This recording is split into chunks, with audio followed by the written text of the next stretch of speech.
Dr. Kemi Lawrence, I need everybody in Nigeria to rally around Martin Vincent Otse, known as Very Dark Black Man. Today's the 25th of September 2024. And I can tell you authoritatively, that where we're going in Nigeria now is a matter of defending yourselves against people who are meant to destroy you.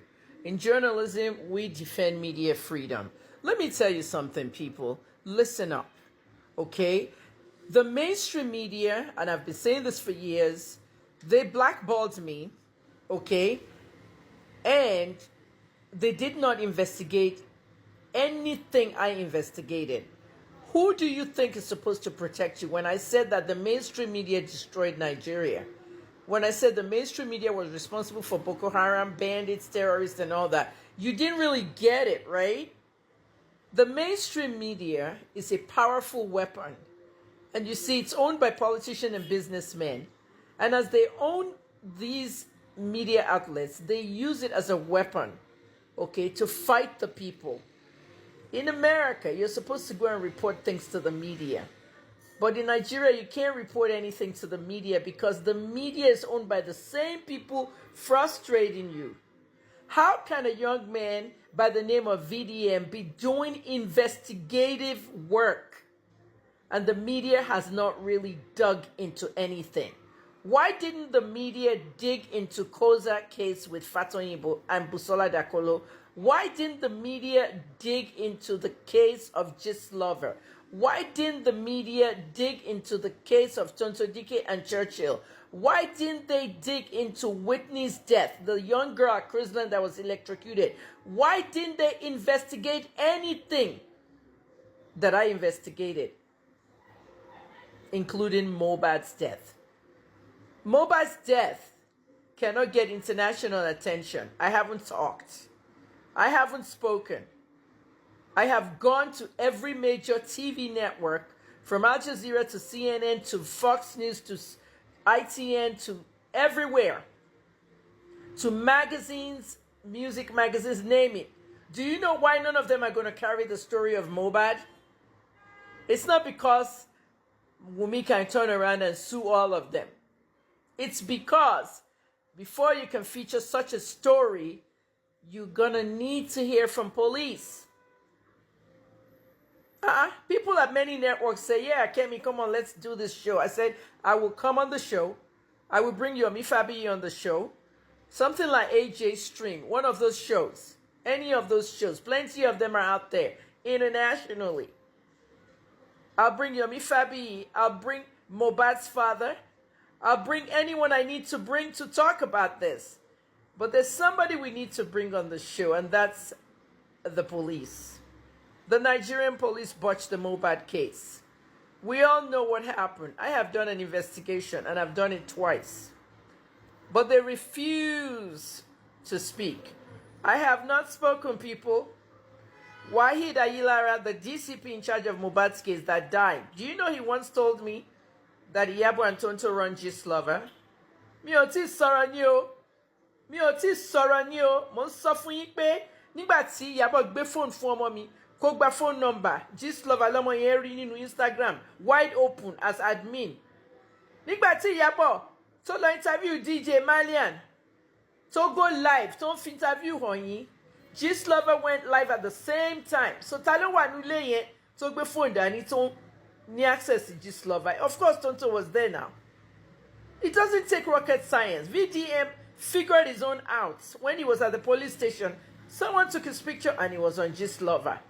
Ẹ wá jókòó ṣì ẹ máa porúkọ Gist Lover. Instead kẹ́ máa sọ pé Iyabo's blog, Tonto's blog. Ayilara told me that they knew that Iyabo was running Gist Lover and Tonto was actually one of the admins. Àwọn méjèèjì náà ràn ní. Ẹ wá jẹ́ kó máa jókòó ẹ̀yin fans Iyabo lórí burúkú olóṣì aṣẹ́wó gbogbo àwọn ọmọ òṣì. Tẹ́ jókòó ẹ wá máa sọ̀rọ̀ òṣì sí mi. Iyabo tó fún ní owó kó keep èmi in prison. Tó gba owó tẹ́ pé ọ̀rọ̀ owó àti kó máa ta òbó ẹ̀ nìkan ló mọ̀.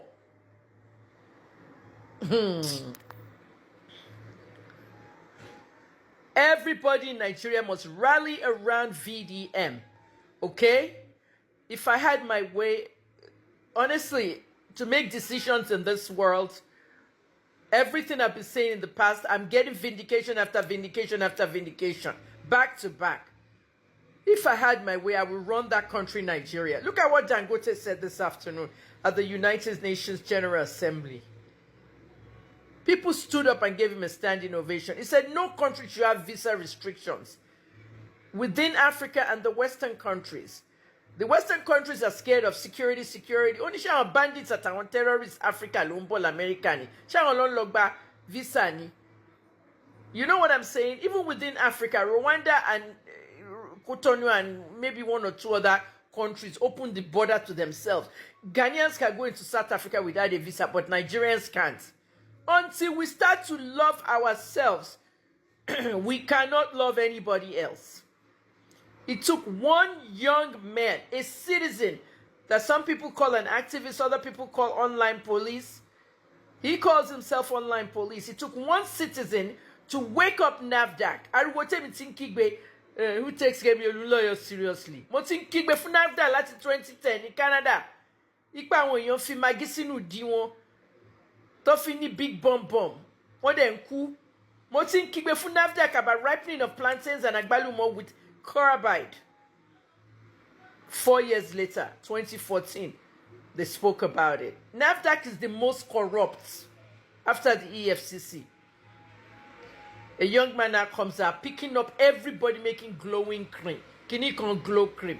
Gbogbo yin egbe hydroquinone. I'm a pharmacist of 35 years. Egbe hydroquinone. E mix e nínú ilé yín pẹ̀lú any kind of lotion or cream. E one bottle e label e pẹ̀lú sticker láti inú printer yín. Bobrisky non tap cream 100,000. Gbogbo yin lè ń ta cream lóríṣiríṣi. And almost everybody has no NAFDAC number. That whole Jenny's Glow thing with VDM was an excellent expose. When Tinubu won, what did I write? I wrote a whole lengthy tweet, 3 tweets, for him to dissolve NAFDAC. Did anybody answer me? You, who believes this woman? You rubbish woman, mad woman talking. Whoa, she mad woman talking. Kini mo sọ gba tí mo kúrò in Nigeria. January 2023. What did I say at the airport? Petrol ma di 1,000 fún yín tí mo kọ́kọ́. Emma recycle leader law. If you have not seen the video, show that it's the 1,000 money lower.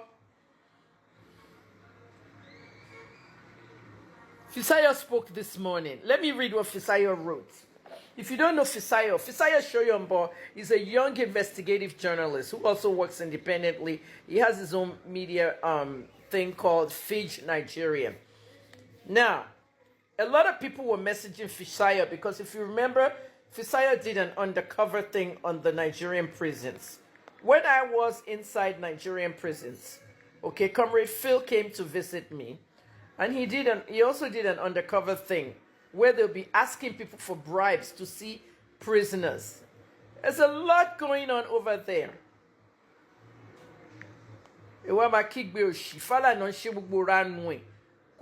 Kemi Olulo nínú case ọ̀rọ̀ money. Did I show up? No, she didn't come. Maybe that's what Ralph Husseini said in the court inquest of Oromoni. I was vindicated in the Oromoni case. Fisayo went undercover in the prison to see how they were taking bribes. This is what he tweeted 5 hours ago this morning.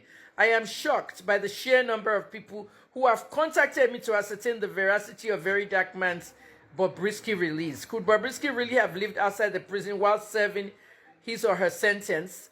Could he or she have paid the EFCC to have money laundering charges struck out? You know many of you are strangers in your own country. You mean you didn't know all this before now? You didn't know people with EFCC cases sometimes paid their way out of the trouble? You didn't know inmates sometimes stayed in hotels that were tastefully furnished? You don't know that the magistrate sometimes pronounced the accused person, should be remanded in custody only for the court conditions within a few hours they end up sleeping in their homes? You don't know that whilst having a prison sentence, you can drink, smoke weed, have sex, party. This thing is so long. I'm about to finish this video. Wake up, everybody. You must support VDM. If I had my way of making decisions, I would get that boy a grant in Colombia to go and study investigative journalist and become the worst Tomafuani Pepe in investigative journalism. I'm retired.